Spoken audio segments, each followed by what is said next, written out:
Bonjour tout le monde, bienvenue à ce webinaire sur la 29e édition de l'étude Réputation de Léger. Je suis très content d'être avec vous ce matin. Sébastien Dallaire, vice-président exécutif ici chez Léger. Je suis très heureux d'être votre hôte ce matin. Un matin un peu gris, mais quand même, on va s'assurer de garder ça bien vivant, intéressant pour tout le monde. Si jamais, à un moment donné, quelqu'un doit me dire, Seb, tu es sur mute, je m'en excuse. Il y a un marteau-piqueur juste à côté de ma fenêtre. Fait que de temps en temps, il part. Je m'excuse à l'avance s'il y a des drôles de bruit ou si je dois perdre le son momentanément. Ça ne devrait pas arriver, mais c'est fort possible. Donc, merci encore. Je crois pas que j'ai besoin de vous dire que dans la période dans laquelle on vit, la réputation est importante, mais la réputation aussi est fragile. Donc, c'est important de bien la comprendre, mais surtout bien la comprendre. Qu'est-ce qui la sous-tend? Quels sont les piliers qui sont importants? Comment on arrive à naviguer des eaux plutôt tumultueuses en ce moment? Et donc, c'est de ça dont on vous parlez. J'ai l'impression que ça fait 6 ans que je répète un peu ce message-là, mais oui, malheureusement, dans les 6 dernières années, il semble qu'on rebondit d'une crise à l'autre et ça fait partie de notre quotidien, ça fait partie du quotidien des consommateurs et ça fait partie de votre quotidien dans votre travail, que ce soit en réputation, en marque. Et donc, c'est important de bien comprendre tout ça. On a beaucoup de choses à déballer aujourd'hui. Et mon collègue Éric Chalifou, directeur conseil senior et expert en réputation chez Léger, est ici pour m'aider à y faire le tour, à y voir clair. Éric, de quoi on va parler aujourd'hui? Bonjour tout le monde, bienvenue à cette 29e, comme Sébastien nous le disait, de réputation. On vous propose donc ce matin un parcours en 5 temps. Nous couvrirons d'abord le contexte dans lequel les entreprises ont été jugées. Ensuite, l'impact des médias sociaux sur la réputation des entreprises, suivi d'un survol des résultats de réputation 2026 et bien entendu du palmarès, avant de terminer avec une période de questions pour laquelle vous aurez à aller fouiller un peu dans les menus Zoom qui ont caché récemment la fonction Q&A, soit dans plus ou les trois petits points là, dans la barre de menu en haut. Donc, on vous le rappellera à la fin, mais vous aurez besoin d'un petit effort pour aller trouver le Q&A. Alors, sans plus tarder, mais avant d'entrer dans le vif du sujet, un petit mot sur cette méthode qui soutient l'étude. Donc, Réputation, c'est la seule étude qui propose une analyse sectorielle complète de la réputation cette année pour 425 entreprises au Québec, 334 au Canada. Pour cette édition, c'est plus de 38 000 Canadiens et Canadiennes qui ont été sondés, dont 17 256 au Québec. C'est costaud. La collecte s'est déroulée comme chaque année de la mi-novembre 2025 à la fin janvier 2026. On voit ici les secteurs d'activité. Cette année encore, donc l'étude couvre très large, 34 secteurs sondés au Québec, une ampleur qui nous permet de lire la réputation dans toute la diversité réelle du marché québécois. L'étude permet aux clients de se situer clairement et de se comparer à des concurrents spécifiques ou plus globalement à l'ensemble de leur secteur. Le modèle réputation de Léger repose sur une question clé que nous posons de façon constante, donc depuis 29 ans, ce qui nous permet de comparer les résultats avec rigueur d'une année à l'autre. Ce score de réputation, donc, qui sert au palmarès, est calculé en soustrayant, comme vous pouvez le voir dans la portion gauche de la diapositive, en soustrayant la part de mauvaise opinion à la part de bonne opinion. Au-delà de et ce score donc nous permet d'établir le palmarès. Mais au-delà du score, ce sont les réponses sur les 6 piliers là, qui nous permettent ensuite toutes les analyses les plus détaillées qui sont réservées aux clients qui souscrivent. Donc, on y est pour la méthode. C'est couvert. Sébastien, parle-nous donc un peu du contexte spécifique cette année. Merci, Eric. Oui, comme je disais tantôt, j'ai un peu l'impression des fois de me répéter ce qui se passe au cours d'une année à l'autre, là, surtout depuis 6 ans. C'est un contexte difficile. C'est un contexte dans lequel les consommateurs ont un peu la mèche courte et c'est important de bien le comprendre parce que c'est dans ce contexte-là qu'ils répondent à nos questions sur la réputation des entreprises. même si le contexte se ressemble, le chemin pour se rendre là au cours de la dernière année n'est pas exactement le même que l'an passé ou l'année d'avant. On avait vu l'an dernier que les résultats étaient un peu plus négatifs pour un paquet de raisons. Donald Trump venait d'être élu. On sortait d'une crise inflationniste. Donc, il y avait beaucoup de choses qui se passaient, qui nous menaient à des résultats peut-être un peu moins positifs. C'est plus difficile d'avoir une réputation forte dans le contexte actuel. C'est encore un peu la même chose cette année, mais les raisons sont pas, même si les thèmes sont les mêmes, les raisons sont pas exactement les mêmes. Mais le résultat, lui, c'est qu'on est fatigué. Donc, qu'est-ce qui nous fait qu'on est fatigué? Ben, première des choses, naturellement, c'est le coût de la vie.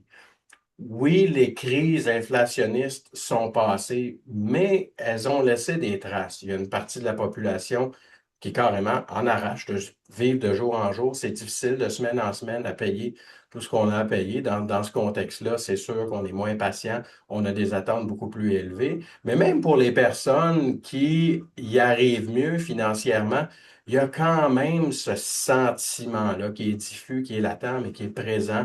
Fait que il y a une fatigue accumulée. On sent qu'on doit faire des choix difficiles. On n'ose pas faire certaines dépenses. Mais aussi, on juge les entreprises d'une manière plus sévère qu'avant. Parce qu'au-delà du coût de la vie, de l'inflation, parce qu'il faut se souvenir que le sondage a été fait, comme Eric l'a présenté tantôt, fin de l'automne, début de l'hiver cette année. C'était avant tout ce qui se passe maintenant au Moyen-Orient, surtout l'impact de ce qui se passe en Iran, au détroit d'Ormuz, sur les prix. Donc, il n'y avait pas d'inflation galopante, mais cette perception-là demeurait présente. Les inquiétudes sur l'inflation étaient quand même là. Mais au-delà de ça, il y a un facteur incontournable à considérer au-delà des indicateurs. Et ce facteur est naturellement Donald Trump.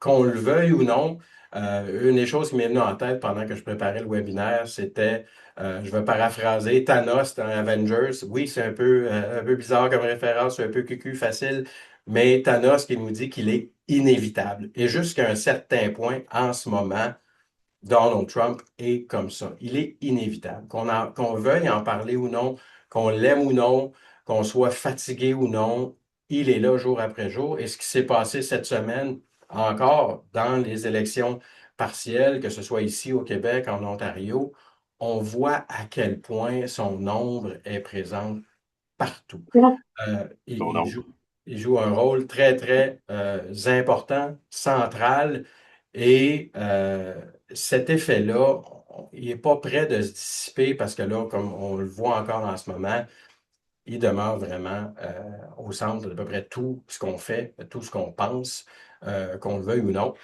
Et parlant d'effet Trump, un des secteurs qui est justement le plus durement affecté par ce qui s'est passé au cours de la dernière année, surtout, mais même les années avant, mais surtout au cours de la dernière année, ce sont les médias sociaux. Éric, je te repasse la parole.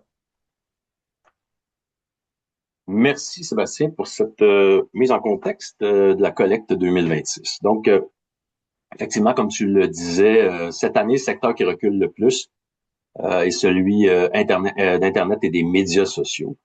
Euh, et dans la continuité un peu de ce contexte, il nous a semblé important là, de s'y arrêter un moment, sachant que ces plateformes-là occupent désormais une place euh, qu'on peut dire centrale là, dans l'environnement où les réputations se construisent, circulent et se fragilisent surtout.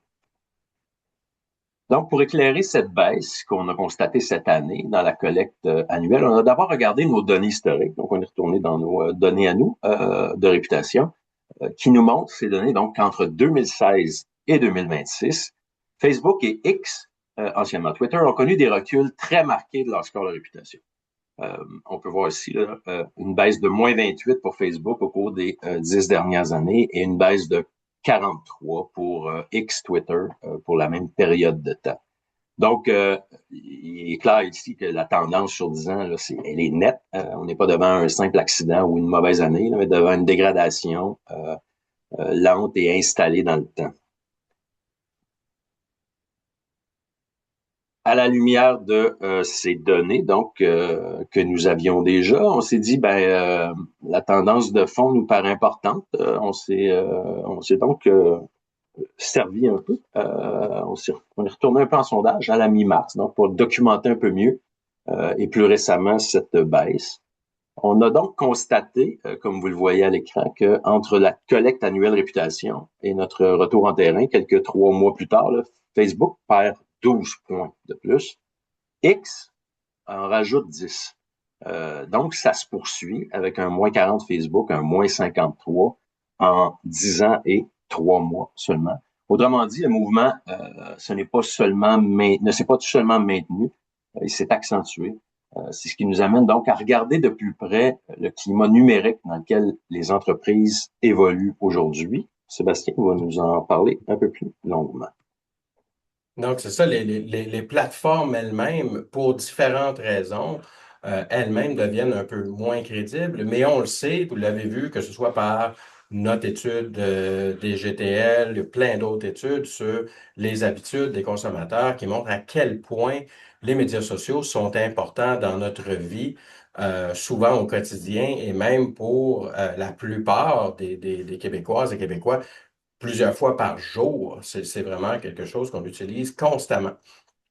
Euh, et donc, ça fait partie de l'écosystème d'information. C'est au cœur de l'écosystème de l'information. Mais il est vraiment important de comprendre ce qui se passe parce que on est dans une situation où, oui, on s'en sert beaucoup. Oui, c'est quelque chose qui fait partie de nos vies. Mais en même temps, on n'est pas trop sûr de ce qui s'y trouve. On ne fait pas trop confiance à la fois aux fournisseurs, à la fois au bruit qu'on y voit, qu'on y entend. Et donc, quand on dit que c'est une influence réelle, on a demandé aux gens de nous dire, est-ce que selon eux, les médias sociaux ont une influence sur leur opinion, sur la réputation aussi des entreprises?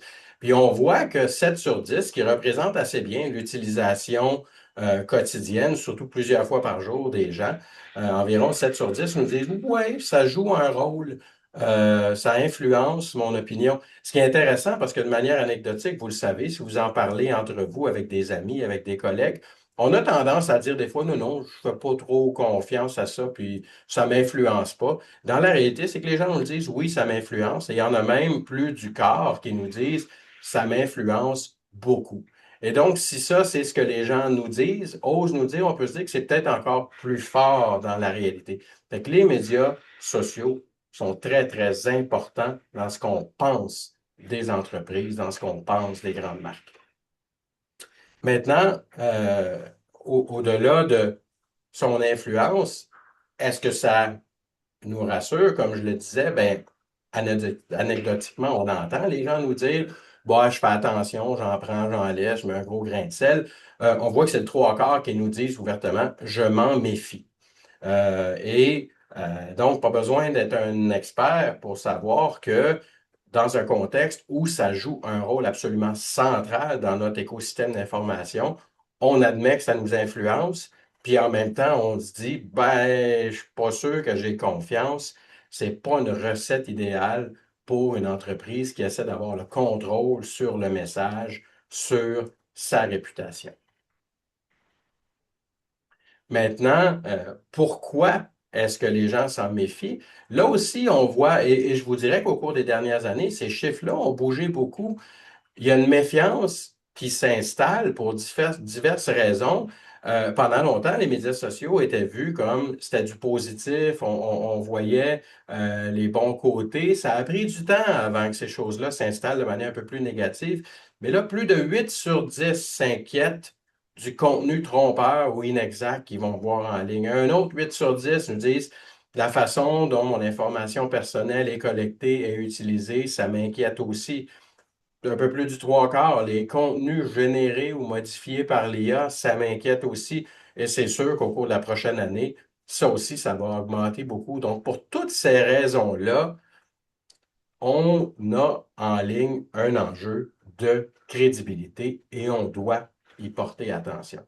Parce que, comparé à ce qu'on voyait avant, plus de visibilité, ça ne veut pas nécessairement dire plus de crédibilité. Donc, Avant, souvent, on se disait, ben, parlez-en bien, parlez-en mal, mais parlez-en. C'est un peu plus facile à faire dans un contexte où, il y a plusieurs années, c'était plus les médias, la télévision, la radio et autres, où là, on avait une possibilité de contrôler le message beaucoup plus. En ligne, c'est tellement diffus, ça vient de tellement de sources différentes. Le message on peut vraiment perdre le contrôle très, très, très rapidement. Et c'est vraiment un grand défi. Comment être visible tout en demeurant crédible? Et c'est là où euh, et si vous ne faites pas déjà la veille des médias sociaux, surveiller ce qui se dit sur vous, ben, je vous encourage fortement à commencer à le faire. Je suis convaincu que pour la plupart sur l'appel, vous le faites déjà. Mais la question qui est de plus en plus importante, c'est comment est-ce qu'on fait pour bien comprendre le signal dans tout le bruit ambiant? Les gens nous disent, oui, je suis influencé, mais même eux, quand on leur parle, ils savent plus ou moins. Des fois, on voit quelque chose, on entend quelque chose, on l'oublie, mais ça reste là. Et c'est rare qu'on va aller vérifier l'information si on voit une nouvelle négative, parce que malheureusement, c'est les nouvelles négatives qui circulent le plus et le plus vite. Les gens ne s'en souviendront pas nécessairement, mais ça va leur laisser une impression négative. Donc, c'est important de comprendre, oui, le bruit, mais aussi de bien saisir le signal. Qu'est-ce qui colle, qu'est-ce qui reste là. Et c'est pour ça que c'est important de bien le faire. Et si vous avez beaucoup de questions là-dessus, ben, ça va nous faire plaisir aussi de vous accompagner. On a des experts en marketing numérique dans notre équipe des GTL qui peuvent vous aider à identifier le signal et pas juste le bruit. Éric, qu'est-ce que ça veut dire maintenant pour, et là, roulement de tambour, le déroulement, vraiment le dévoilement des résultats de notre palmarès pour cette année? Effectivement, qu'est-ce que ça veut dire? Merci Sébastien. Passons maintenant à ces résultats attendus, donc de réputation 2026. Quand on regarde les 34 secteurs à l'étude cette année, ce qu'on constate en premier lieu, ben, c'est une espèce d'une forme de stagnation. Là. 12 secteurs en hausse, 13 sont stables, 9 reculent. L'an dernier, je pense qu'on avait 22 en hausse, 10 stables, puis la balance était en recul. Donc, on se dit, ça semble stagner. Et encore une fois cette année, comme l'an dernier, on a une variation moyenne, tout secteur confondu, qui est à zéro. Ça nous rappelle un peu, comme on se le disait, Sébastien, le jour de la marmotte. Le Mhm. chemin n'est pas tout à fait le même, mais on revient toujours au même point d'arrivée. Mais ce L'an dernier, on zéro était veut... à zéro aussi, Éric, hein, si je me souviens bien. Ouais, exact. Mais ce zéro veut pas dire qu'il ne s'est rien passé au cours des 12 derniers mois, vous en conviendrez, on en a parlé un peu précédemment. Ce zéro cache des écarts, donc, qui sont plutôt directement liés au contexte, comme on le verra plus loin, alors que certains secteurs comme le sport professionnel, les pharmacies ou la rénovation progressent, pendant que des secteurs comme Internet, réseaux sociaux, comme on l'a mentionné, aéroports ou restaurants reculent. On constate donc que ce zéro ne raconte pas la même histoire cette année. On se rappellera qu'en 2025, la morosité ambiante relevait peut-être plus d'une perception de ce qui s'annonçait. On n'avait rien vu encore de ce qui allait arriver suite au retour de Trump.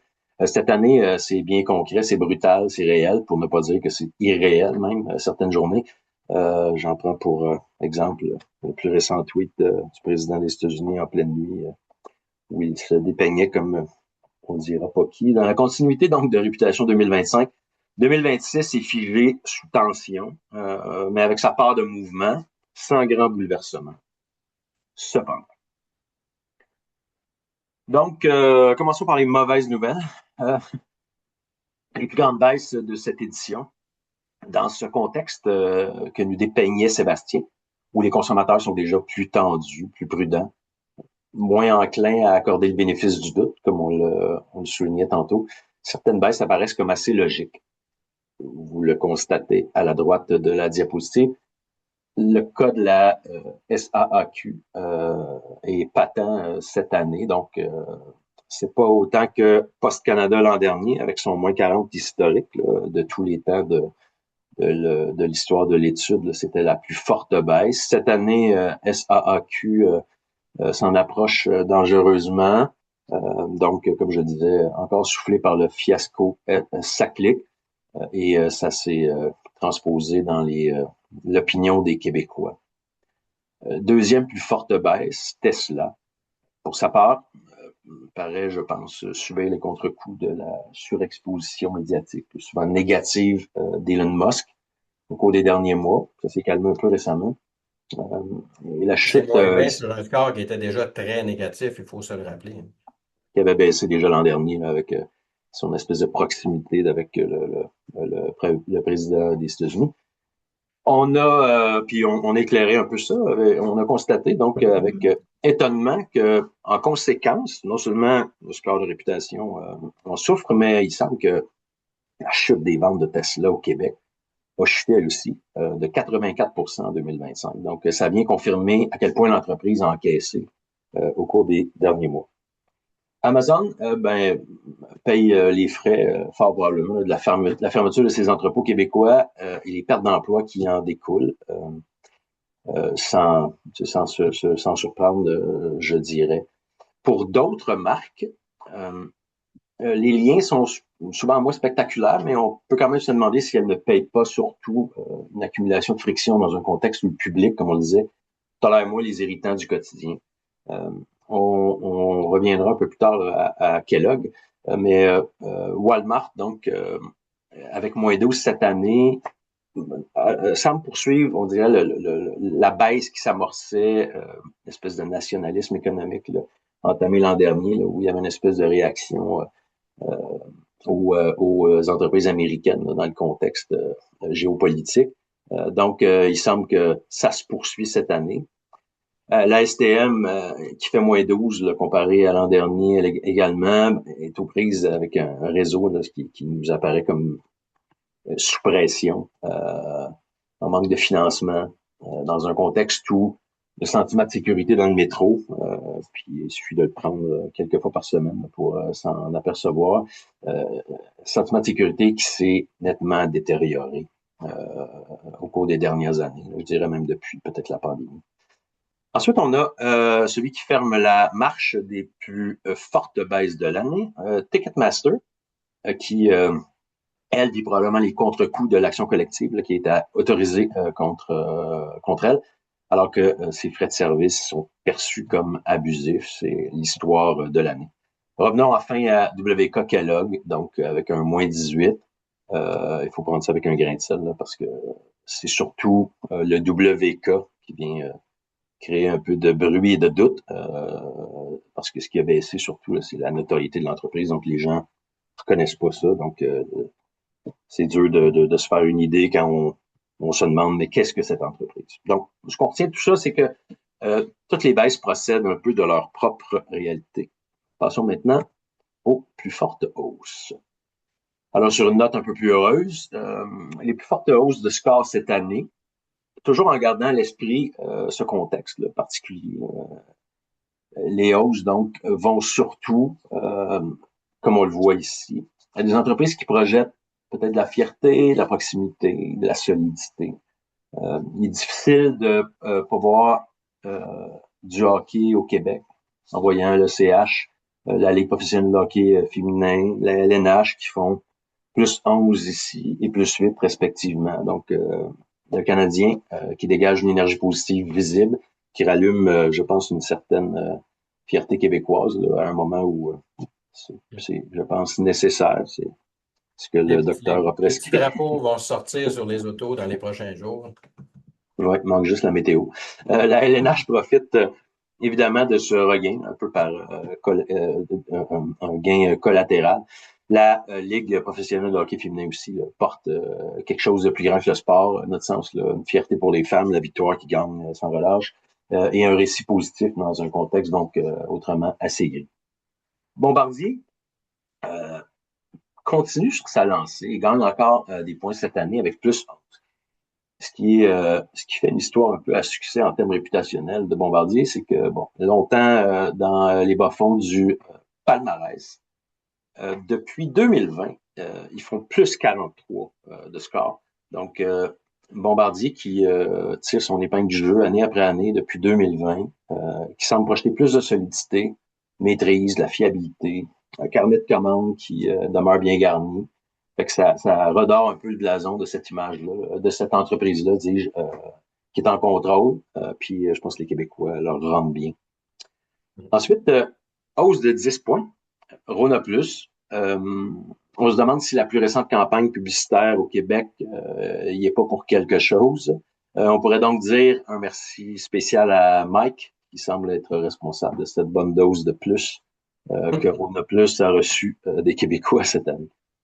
En terminant, un peu comme la baisse de Kellogg, là, il faut prendre la hausse de Boeing avec un autre grain de sel.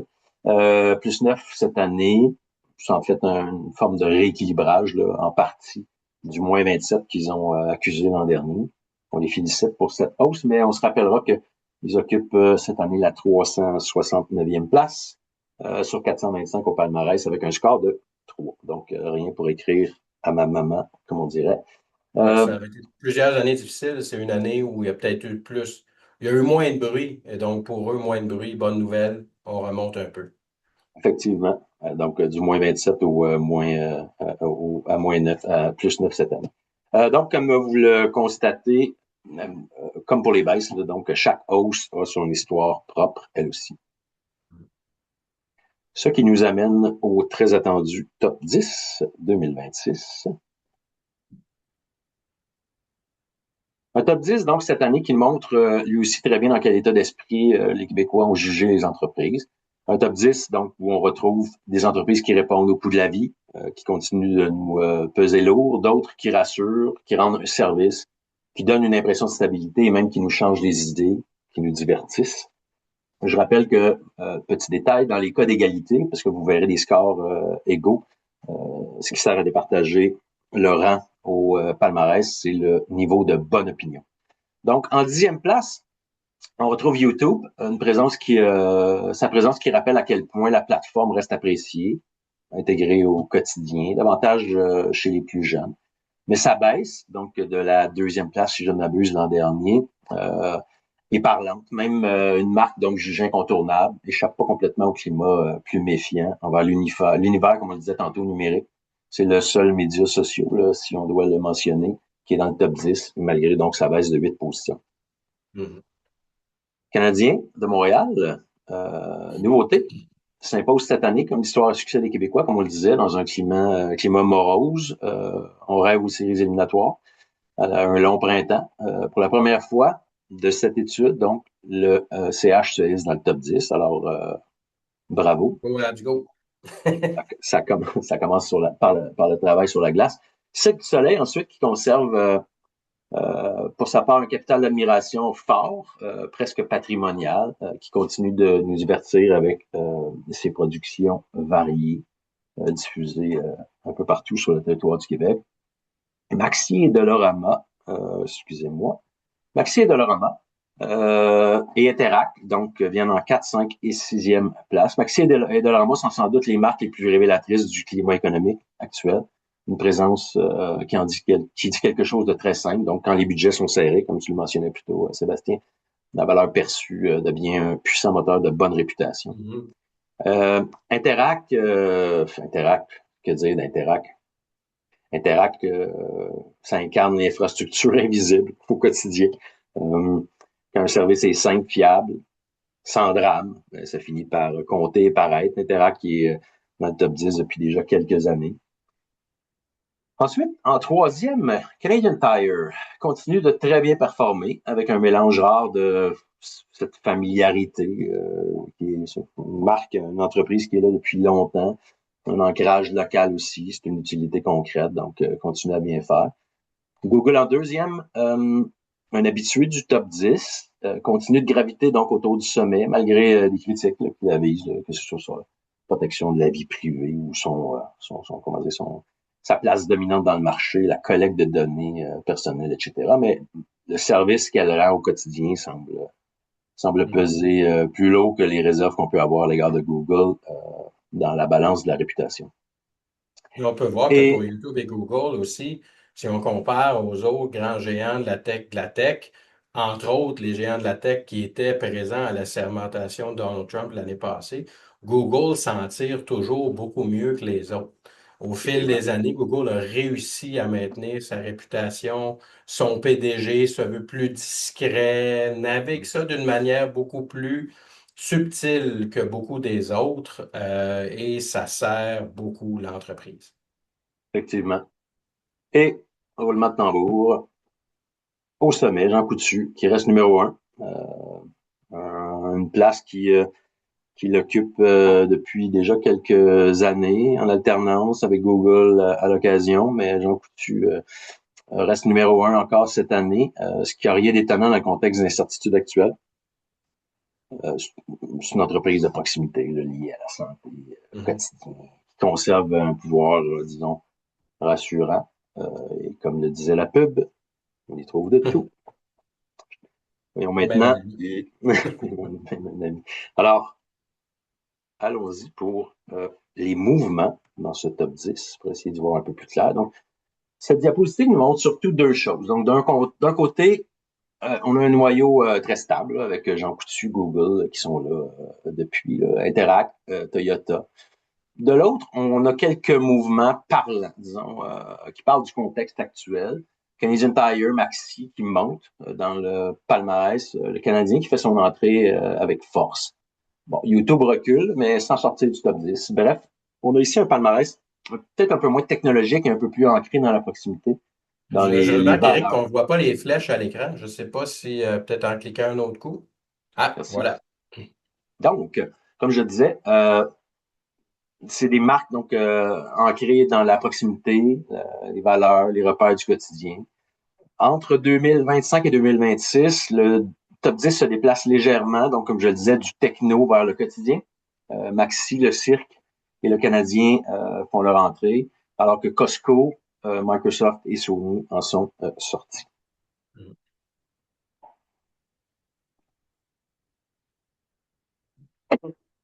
Pardon. En primeur ici, on vous présente le palmarès Canada, qui sera dévoilé plus tard aujourd'hui par mes collègues de Toronto et Winnipeg, souhaitons-le. C'est toujours intéressant de comparer le regard que portent les Québécois et les Canadiens sur les entreprises. On constate donc ici deux palmarès qui partagent un noyau commun de marques très utiles comme Dollarama, Toyota, Canadian Tire, Google, YouTube. Mais le Québec fait un peu plus de place à des marques de proximité d'attachement, comme on le voyait précédemment. Donc, Jean Mhm. Coutu, Interact, Maxi, le cirque canadien de Montréal. Au Canada, on retrouve davantage de grands leaders de catégories comme Costco, Samsung, Sony, Lint, Weather Network, qui est sondé pour la première fois cette année, qui reste bien entendu une marque canadienne de confiance. En somme, au Québec, on constate qu'on récompense davantage des marques proches de nous. Au Mhm. Canada, davantage des leaders de leur catégorie. Et le Québec est assez unique dans le monde à ce niveau-là aussi. Les études similaires qui se font ailleurs dans le monde montrent souvent des résultats similaires à ce qu'on voit au Canada, des grandes marques, surtout des grandes marques internationales, des marques établies. Mais cet aspect attachement, proximité demeure vraiment unique au Québec et fait en sorte que les résultats sont toujours un peu différents ici. Donc, encore une fois, on a un peu une société distincte là-dessus. Effectivement. Ce qui nous amène au top 10 du palmarès employeur au Québec. Dernière partie donc des résultats 2026 avec notre palmarès employeur qu'on mène depuis, je ne sais plus, 6 ans au moins. La marque employeur, donc, ça reste plus stratégique que jamais, là, à notre avis. Elle touche, parce qu'elle touche à la fois l'attraction, la rétention des talents, la crédibilité d'une organisation. Le public ne juge plus seulement ce que l'entreprise dit d'elle-même comme employeur, mais ce qu'il croit qu'on y vit réellement, l'ambiance, la stabilité, la confiance dans l'avenir de l'entreprise, l'attractivité globale. Euh, le top 10 donc de cette année récompense justement ce mélange de stabilité perçue, de proximité, de pouvoir, d'attractivité. On y voit des organisations qui inspirent confiance, comme Jean Coutu, qui est là depuis quelques années, ou d'autres pharmacies cette année qui s'ajoutent. Ou Hydro, qui également est là depuis quelques années, et d'autres qui font davantage rêver, comme le Canadien, Paris-Cocher, la LNH, on devine, ou le Cirque du Soleil. Costco, de son côté, ben, ça renvoie l'image d'un employeur perçu comme solide, avec des bonnes conditions d'emploi puis des possibilités d'avancement. Et ce que ça nous dit aussi en regardant ces employeurs-là, c'est que euh, il y a une très forte influence de la réputation globale de l'entreprise. Ce sont généralement des entreprises qui performent très bien en matière de réputation générale. Donc, ça montre que c'est important au-delà de ce qu'on fait pour les employés, de ce qui est visible. Effectivement. Il faut avoir aussi une forte réputation, mais en même temps, il y en a qui se démarquent aussi pour différentes raisons, pas juste la réputation globale. Donc, c'est un peu un mélange des deux et c'est toujours intéressant de comparer tout ça. Effectivement. Alors, nous voilà là, déjà la fin. On approche de notre période de questions. Je répète ce que je disais tantôt. Pour nous poser des questions, vous devrez trouver Q&A dans le menu en haut, là, soit les trois petits points ou le plus. Ça dépend peut-être des versions. Je rappelle donc qu'après ce webinaire, vous recevrez l'enregistrement, un livret complet, donc PDF incluant le classement détaillé, donc le palmarès complet, notre éditorial de l'année et plus d'informations sur l'étude elle-même. En terminant, j'ajouterais que souscrire à cette étude, donc à réputation, c'est pas simplement acheter un rang au palmarès, c'est se donner un véritable outil de lecture, de pilotage. L'étude permet de situer clairement votre organisation, de la comparer à ses concurrents, à son secteur, et de voir sur quelle dimension sa réputation est plus forte ou plus fragile à partir des 6 piliers clés de notre modèle, qui sont la performance financière perçue, bien entendu, responsabilité sociale, honnêteté, transparence, qualité, attachement et innovation. Autrement dit, elle ne sert pas seulement à constater, mais à orienter les décisions.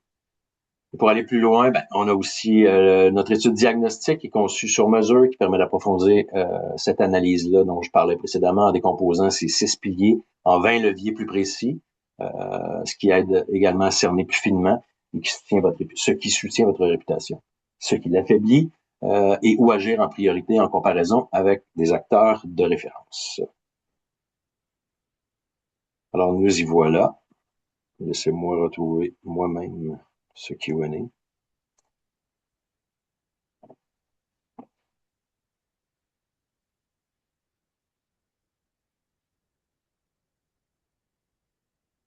Canadian Tire va-t-il perdre Julie Blais? Je sais pas si je nomme les gens. Je cache pas. Je vais lire les questions. Canadian Tire va-t-il perdre du terrain l'an prochain après la poursuite? Je n'ai pas. Sébastien, tu vends de cette poursuite? Je n'ai pas de détails, désolé. Non, mais ça va beaucoup dépendre de ce qui arrive au cours des prochains mois. Ça peut avoir un impact, mais ça dépend de comment ça va être géré, mais aussi ça va être quoi les résultats, qu'est-ce qui va percoler. Pour l'instant, c'est pas quelque chose qui semble occuper tellement l'espace public, comme beaucoup d'autres. Des fois, je parlais tantôt de l'omniprésence de Donald Trump et des crises autres. Ça peut des fois nous aider à éviter que certaines choses deviennent très, très visibles au jour le jour. Ce qui est toujours important dans ces moments-là, c'est combien de temps est-ce qu'on va parler de certains Hein, enjeux et surtout combien de jours ou de semaines collés où, et c'est là que ça peut prendre plus d'importance, mais il est trop tôt pour le dire. À ce stade-ci, je ne m'avancerai pas d'une façon ou d'une autre. effectivement. Mais on peut peut-être référer au cas Ticketmaster qui écope cette année. On en a parlé, je pense, quand même assez de ces frais Mhm. abusifs, de l'autorisation du recours collectif. Bon, là, c'est plus dans l'air du temps, comme on dit, mais j'ai l'impression que ça a percolé, là. Il y a peut-être beaucoup de Oui, gens qui ont... Et pour Ticketmaster aussi, et ça, c'est important parce que ça amène un autre élément de réponse. Même chose pour Canadian Tire. C'est que dans le cas de Ticketmaster, au-delà de la poursuite sur les frais abusifs et tout ça, il y a aussi tout un contexte où le prix des billets de spectacles, d'événements sportifs a beaucoup fait la manchette au cours des dernières années, la tarification dynamique, la Coupe du Monde. Il y a plein de choses qui arrivent en même temps pour créer un contexte qui amplifie cette Effectivement. nouvelle-là. Et c'est là où ça aussi, ça ajoute beaucoup de poids et ça fait quelque chose et constamment à l'avant-plan. Donc, le contexte de tout ça est très important. Effectivement. On nous demande combien d'entreprises évaluées au total cette année au Québec, 425. 335 ou 38, là, j'ai pas le détail, c'était sur la première diapo, au total au Canada. Donc, pour répondre sur le Québec, 425 cette année. Y a-t-il une différence de confiance selon les grandes et petites entreprises? Très bonne question. J'en ai fait Au niveau, l'exercice. ouais, au niveau du score de réputation totale, oui, ça fait une différence parce que c'est sûr que des grandes entreprises qui sont bien connues et avec Exact. lesquelles le public a plus d'interactions, euh, ça va les aider à augmenter le niveau de notoriété. Plus on a de la notoriété, bien sûr, tant qu'on fait bien les choses, ça peut nous Mhm. aider à avoir un score plus élevé, tout simplement parce qu'il y a moins de gens qui vont nous dire je les connais pas assez ou je les connais pas du tout. Donc, pour les plus petites entreprises, étant donné que la notoriété va être moins élevée, il y a souvent moins de gens qui vont se commettre. Ce que ça ne change pas, par exemple, ça va être l'équilibre entre bonne opinion et mauvaise opinion. Mais c'est la taille de ce groupe-là qui nous donne une impression, naturellement, est aussi reliée à la notoriété. Donc, la notoriété fait partie de tout ça. C'est clair. Effectivement, la notoriété, c'est le bassin dans lequel tu peux te construire une réputation, Mhm. qui te donne comment dire, la matière à travailler. On nous demande ici, les augmentations de réputation des entreprises sont sur quelle période de temps? Donc, les augmentations se font depuis, elles sont calculées depuis l'édition 2025, donc qui avait cours, dont la collecte a eu cours à même date l'an dernier, donc c'est sur un an. Donc, la différence se calcule avec l'édition de l'an dernier. Ceci Pourquoi dit, on peut comparer dans le temps pour beaucoup, même les 29 dernières années, mais dépendamment des entreprises, depuis combien de temps elles sont établies. Mais on a disponible la comparaison dans le temps pour beaucoup de marques. On nous demande ici pourquoi Costco n'est pas dans le top 10 Québec. Costco y était l'an dernier, 4 ou cinquième place. Je, je, ils ont baissé ou ils se sont fait dépasser. Mais je ne crois pas que c'est pour une raison spécifique qu'ils ont quitté le top 10. Il faut savoir que le top 10 est très nerveux. Il suffit d'un point de moins ou pour une autre entreprise de 2 points de plus. Puis on se fait déloger, là, comme vous l'avez vu un peu plus tôt, Mhm. la marge qui sépare le premier du dernier au top 10 là, est de quelques points à peine. On parle de 2, 3, 5 points. Là. Donc, Costco était là. Y seront-ils l'an prochain? C'est ce qu'on leur souhaite. Mais Là, on cette voit, année, ouais, ouais, on voit ce qui était nouveau, entre autres, c'était les marques plus, les entreprises sportives. Donc, le contexte a déplacé certaines choses, mais Costco demeure très fort. Donc, leur absence du top 10 en dit peut-être plus sur les autres entreprises qui ont fait leur entrée que sur Costco elle-même. effectivement. Dans la métaux, est-ce qu'il y a des choix parmi lesquels les répondants choisissent ou c'est la réponse non, c'est un les 425 entreprises apparaissent dans le questionnaire, euh, dans le sondage. Les comment dire, un répondant type répondra à un bloc. On essaie de diviser nos 425 on a 14 ou 15 blocs, je pense, cette année, qui regroupent nos 34 secteurs. Donc, avec un petit peu une petite liaison entre chaque bloc là, pour dire que maintenant, on passe à tel secteur pour restituer les répondants.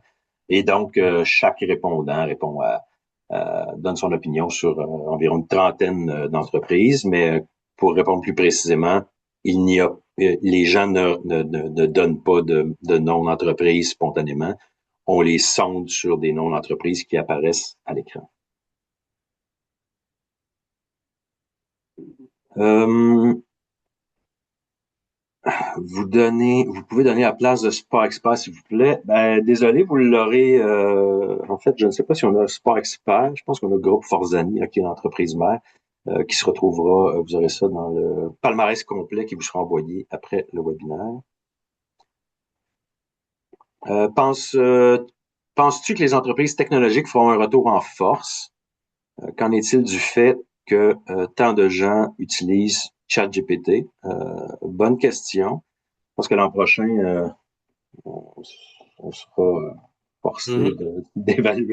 d'évaluer toutes les ressources en intelligence artificielle pour essayer d'aller voir leur propre Ben, ouais. réputation. Effectivement, on peut s'attendre à ce que ça va devenir essentiel au cours des prochaines années de bien comprendre ça, la fluctuation la réputation des grandes entreprises dans le domaine de l'IA. Ça va devenir vraiment incontournable. Effectivement. Qu'est-ce qu'on a d'autre ici? Est-ce que vous menez une étude spécifiquement sur la marque employeur, comparant les entreprises privées avec les organisations publiques et peut-être les organisations communautaires? En fait, on a des entreprises qui sont sondées, donc elles sont comparées entre elles dans un seul et même secteur. On peut toujours faire un rapport un peu sur mesure en essayant d'intégrer, en y intégrant des entreprises d'autres secteurs là, si c'est demandé par le client. Euh, Une question sur Est-ce la que vous marque avez employeur. Semble difficile d'évaluer le Canadien comme employeur, plus facile pour un commerce de proximité. Est-ce que la réputation du Canadien a un ascendant sur son évaluation comme employeur? Ben, la réponse, c'est oui. Et comme je le mentionnais tantôt, les deux sont très fortement interreliés. Une entreprise à forte réputation va avoir tendance à être perçue comme un meilleur employeur, mais il y a beaucoup d'autres facteurs qui entrent en ligne de compte. Et pour le Canadien, entre autres, ben, c'est sûr qu'il y a beaucoup de gens, si on est fan de hockey, l'idée de travailler pour le Canadien semble très intéressante, mais aussi on peut penser que la direction de l'équipe au cours des dernières années joue un rôle. Les dirigeants de l'équipe sont fortement appréciés à un niveau personnel et donc pour beaucoup de gens se dire, ah, moi, j'aimerais donc ça travailler avec Martin Saint-Louis, Jeff Gorton, Chantal Macapé. Il y a beaucoup de monde qui nous apparaissent comme très sympathiques dans ça et c'est sûr que ça affecte l'évaluation. des glamour? Euh, Attends, j'en avais une ici. Est-ce que vous avez Est-ce que vous avez une étude spécifiquement sur la marque employeur comparant les entreprises privées et les organisations publiques et peut-être les organisations communautaires? Eric, tu peux nous donner des détails là-dessus? Ben oui, c'est à celle-là que je répondais précédemment. Donc, on a les entreprises privées, on n'a pas d'organisation. On a les organisations publiques qui sont disons, les SAAQ de ce monde, SAQ des entreprises gouvernementales, si on peut dire. Là. Les principales s'y trouvent. On n'a pas d'organisation communautaire qui sont sondées dans cette étude qui est sur la réputation des entreprises. D'après vous, qu'est-ce que... oui, vas-y, Sébastien. J'allais dire, avez-vous des données qui démontrent une baisse générale de réputation pour les compagnies américaines et en contrepartie une augmentation des compagnies reconnues comme canadiennes ou québécoises? La réputation des entreprises américaines, on a commencé à le voir dès l'an dernier, là. Euh, dès après l'assermentation de Trump l'an dernier, c'était un peu notre angle plus spécifique à l'étude pour l'an dernier. Et ce qu'on avait remarqué, c'est précisément ça, c'est que tout ce qui était américain était frappé un peu d'une disgrâce en raison un peu de ce nouveau climat là, qui semblait vouloir s'installer et qui s'est installé. Donc oui, on le constate. Est-ce que globalement, on a fait une analyse plus précise? Je ne l'ai pas fait, mais on peut voir que il y en a certaines qui sont sorties du top 10 pour être remplacées par d'autres qui sont canadiennes ou québécoises cette année. Mhm. Est-ce uniquement le Euh, contexte actuel qui explique la tendance selon laquelle les entreprises de proximité ont une meilleure réputation que celles numériques? À ça, je dirais que c'est pas juste le contexte, mais oui, le contexte qui évolue favorise ça et l'évolution de la réputation dans le domaine du numérique au cours des prochaines années va être très intéressante à suivre parce qu'on a vu là, dans les récentes années que la perception des plateformes, qu'on a parlé un peu tantôt, la perception des PDG de ces grandes plateformes C'est souvent fortement interrelié, mais aussi l'impact dans nos vies, l'utilisation des données personnelles. Et là, de plus en plus, quelqu'un a parlé tantôt de l'IA, ChatGPT et des autres outils.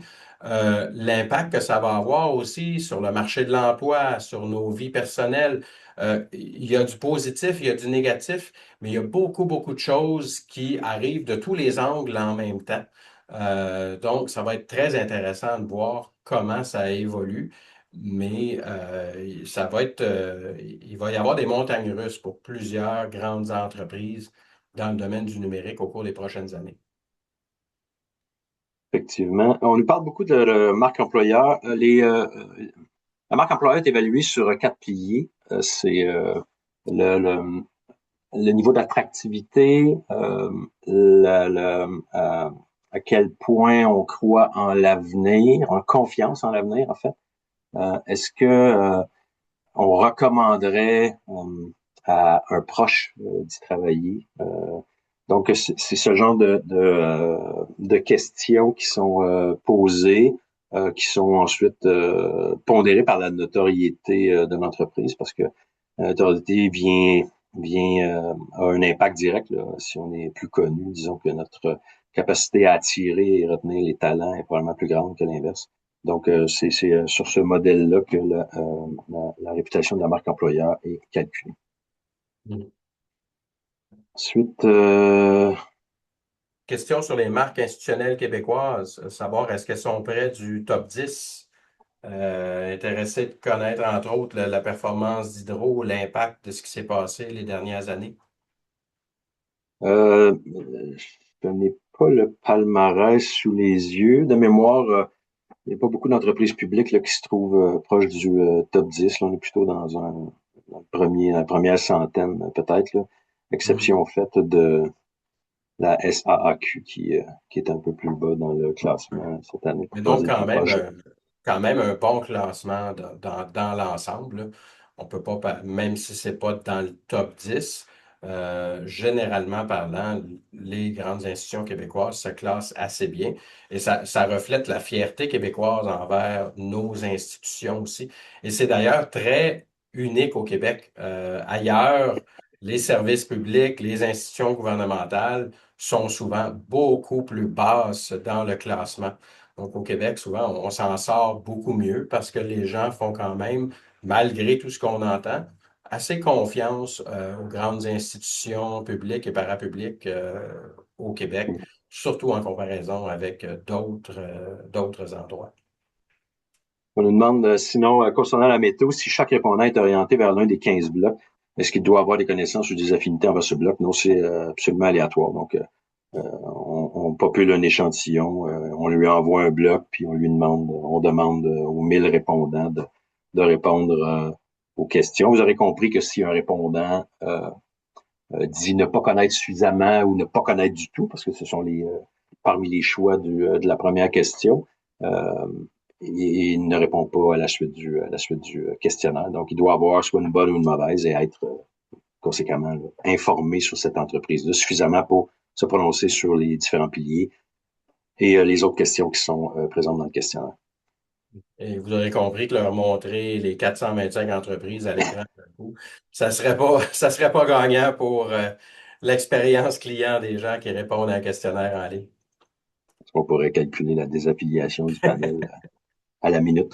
À partir de grosseur d'entreprise, ce type de sondage a de la valeur, car comme dans mon cas, une entreprise en développement qui vend seulement sur le web, le sondage ne sera pas vraiment révélateur. Effectivement, comme on l'a dit un peu plus tôt, c'est the name of the game, si vous me passez l'expression, c'est la notoriété. Écoute, les chances d'avoir une meilleure réputation augmentent avec la notoriété. Bien entendu, on peut avoir une grande notoriété, mais on peut aussi avoir un très fort taux de mauvaise opinion, ce qui nous amène, comme c'est le cas de Tesla, dans le négatif, tout près de la base du palmarès, là, à la Mhm. fin, avec X d'ailleurs.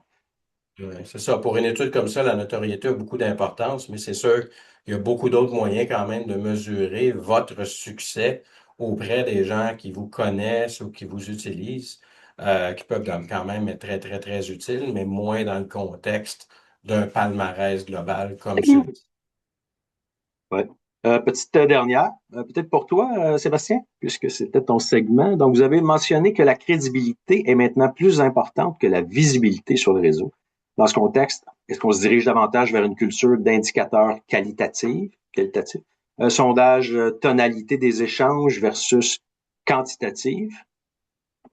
Ben, je dirais que ben, la question, je pense qu'elle est importante et le qualitatif a pris plus d'importance dans les dernières années, c'est vrai. Je dirais que la bonne réponse, c'est un bon mélange des deux. Mais le qualitatif a pris plus d'importance et le qualitatif s'est aussi grandement diversifié au fil des années, là, des années où je me souviens où je faisais des centaines de groupes de discussion en personne par année. Maintenant, il y a tellement d'autres de façons d'utiliser le qualitatif, mais il y a aussi maintenant l'analyse qualitative du bruit en ligne. Il y a du machine learning qu'on peut impliquer là-dedans, travailler avec du texte non structuré. Donc, ça demeure du qualitatif, mais avec une très grande quantité de données. C'est qualitatif pareil, mais c'est très quantitatif en termes de tout ce qui touche à la quantité de données. Mais c'est vraiment le bon équilibre des deux qui est important parce que c'est quand même on peut identifier certaines choses, on a quand même besoin de mesurer quantitativement est-ce que les gens l'ont remarqué. Donc, c'est une chose de comprendre qu'est-ce qui en ressort de manière qualitative, mais est-ce que les gens l'ont remarqué, oui ou non? Est-ce que ça a collé? C'est quoi le pourcentage de la population qui a remarqué ce qui se passe et qui est affecté par le bruit en ligne? Les deux volets sont très importants. Effectivement. Ben, merci pour ça. Merci tout le monde. Ça fait le tour en ce qui nous concerne. On espère que vous avez apprécié cette année. J'ai pu constater là, qu'il y a eu plusieurs commentaires positifs. Les gens semblent nous trouver encore pertinents. Donc, c'est une bonne nouvelle après 29 ans. On se retrouve donc l'an prochain pour une 30e, Sébastien. Je t'y convie. Merci, Eric. Et merci beaucoup tout le monde. À bientôt. Puis on espère À avoir de bientôt. bonnes nouvelles. Au revoir. Au revoir.